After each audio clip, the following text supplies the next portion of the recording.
ನಮಸ್ಕಾರ ಸ್ನೇಹಿತರೆ. ನಮ್ಮ ಅಡುಗೆ ಮನೆಯಲ್ಲಿ ಯಾವಾಗಲೂ ಇರುವಂಥ ಶುಂಠಿಗೆ ಇರೋ ಮಹಾಶಕ್ತಿ ಬಗ್ಗೆ ನಿಮಗೇನಾದರೂ ಗೊತ್ತಾ? ಶುಂಠಿ ಕೇವಲ ಮಸಾಲೆ ಪದಾರ್ಥವಲ್ಲ. ಶುಂಠಿ ಅದ್ಭುತವಾದಂಥ ಆರೋಗ್ಯ ಪ್ರಯೋಜನಗಳನ್ನ ಹೊಂದಿದೆ. ಮುಖ್ಯವಾಗಿ ಶುಂಠಿಯಲ್ಲಿ ಜಿಂಜರಾಲ್ ಅನ್ನೋ ಒಂದು ಸಂಯುಕ್ತ ಪದಾರ್ಥ ಇರುತ್ತೆ. ಇದು ಶುಂಠಿಯ ವಾಸನೆ, ರುಚಿ ಮತ್ತು ಔಷಧ ಗುಣಗಳಿಗೆ ಮುಖ್ಯವಾಗಿ ಕಾರಣವಾದದ್ದು. ಬನ್ನಿ ಶುಂಠಿಯ ಆರೋಗ್ಯ ಪ್ರಯೋಜನಗಳನ್ನ ತಿಳ್ಕೊಳ್ಳೋಣ. ಮೊದಲನೇದಾಗಿ ನಮ್ಮ ಜೀರ್ಣಕ್ರಿಯೆ, ಡೈಜೆಷನ್ ಅಂತ ಏನು ಹೇಳ್ತೀವಿ, ಅದು ಶುಂಠಿಯಿಂದ ತುಂಬ ಇಂಪ್ರೂವ್ ಆಗುತ್ತೆ.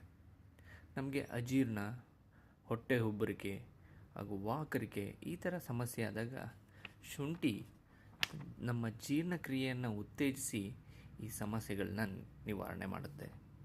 ಊಟ ಆದಮೇಲೆ ಒಂದು ಲೋಟ ಶುಂಠಿ ಟೀಯನ್ನು ಕುಡಿದರೆ ಸಾಕು, ಉತ್ತಮವಾದಂಥ ಜೀರ್ಣಕ್ರಿಯೆ ಆಗುತ್ತೆ. ಎರಡನೇದಾಗಿ ನೋವಿನ ನಿವಾರಣೆ. ಶುಂಠಿ ಅತ್ಯುತ್ತಮವಾದಂಥ ನೋವು ನಿವಾರಕ ಗುಣಗಳನ್ನ ಹೊಂದಿದೆ. ಕೀಲು ನೋವು, ಸ್ನಾಯು ನೋವು ಈ ಥರ ಸಮಸ್ಯೆಗಳಿಗೆ ಈಸಿಯಾದಂಥ ಒಂದು ಪರಿಹಾರ ಸಿಗುತ್ತೆ. ಶುಂಠಿ ಮಿತವಾದ ಸೇವನೆ ನೋವಿನ ತೀವ್ರತೆಯನ್ನು ಕಡಿಮೆ ಮಾಡುತ್ತೆ. ಮೂರನೇದಾಗಿ ರೋಗ ನಿರೋಧಕ ಶಕ್ತಿ. ನಮ್ಮ ದೇಹದಲ್ಲಿ ರೋಗ ನಿರೋಧಕ ಶಕ್ತಿಯನ್ನು ಹೆಚ್ಚಿಸುವಲ್ಲಿ ಶುಂಠಿ ತುಂಬ ಮುಖ್ಯವಾದ ಪಾತ್ರವನ್ನು ವಹಿಸುತ್ತೆ.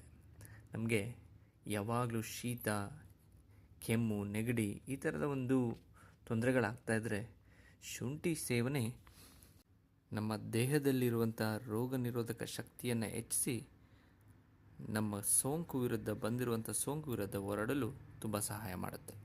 ನಾಲ್ಕನೇದಾಗಿ ವಾಕರಿಕೆ ಮತ್ತು ಬೆಳಗಿನ ಸಮಯದಲ್ಲಿ ವಾಂತಿ ಈ ಥರ ಒಂದು ಸಮಸ್ಯೆಗಳಿಗೆ ಸಣ್ಣದಾಗಿ ಒಂದು ತುಂಡನ್ನು ಜಗಿಯೋದ್ರಿಂದ ವಾಕರಿಕೆ ಸಮಸ್ಯೆ ನಿಯಂತ್ರಣ ಆಗುತ್ತೆ. ಐದನೇದಾಗಿ ಹೃದಯದ ಆರೋಗ್ಯಕ್ಕೆ ಉತ್ತಮವಾದಂಥ ಮದ್ದಿದು. ಮಿತವಾದ ಸೇವನೆಯಿಂದ ಕೊಲೆಸ್ಟ್ರಾಲ್ ಕಮ್ಮಿ ಮಾಡೋದಕ್ಕೆ ಉಪಯೋಗ ಆಗುತ್ತೆ. ರಕ್ತದ ಒತ್ತಡವನ್ನು ಕಡಿಮೆ ಮಾಡಲು ಸಹಕಾರಿಯಾಗುತ್ತೆ ಹಾಗೂ ಹೃದಯ ರೋಗಗಳ ಒಂದು ಅಪಾಯವನ್ನು ಕಡಿಮೆ ಮಾಡಲು ತುಂಬ ಸಹಾಯ ಮಾಡುತ್ತೆ. ಆರನೇದಾಗಿ ತೂಕ ಇಳಿಸುವುದರಲ್ಲೂ ಕೂಡ ಶುಂಠಿ ತುಂಬ ಉಪಯೋಗವಾಗುತ್ತೆ. ಶುಂಠಿ ಜೀರ್ಣಕ್ರಿಯೆಯನ್ನು ಹೆಚ್ಚಿಸಿ ಹಸಿವನ್ನು ಕಮ್ಮಿ ಮಾಡಿ ನಮ್ಮ ಬಾಡಿಯಲ್ಲಿರುವಂತಹ ಕೊಲೆಸ್ಟ್ರಾಲನ್ನು ಕರಗಿಸುವಂಥದ್ರಲ್ಲಿ ಉಪಯೋಗ ಮಾಡಿ ನಮ್ಮ ದೇಹದ ತೂಕವನ್ನು ಕಮ್ಮಿ ಮಾಡೋದರಲ್ಲಿ ಉಪಯೋಗವಾಗುತ್ತೆ.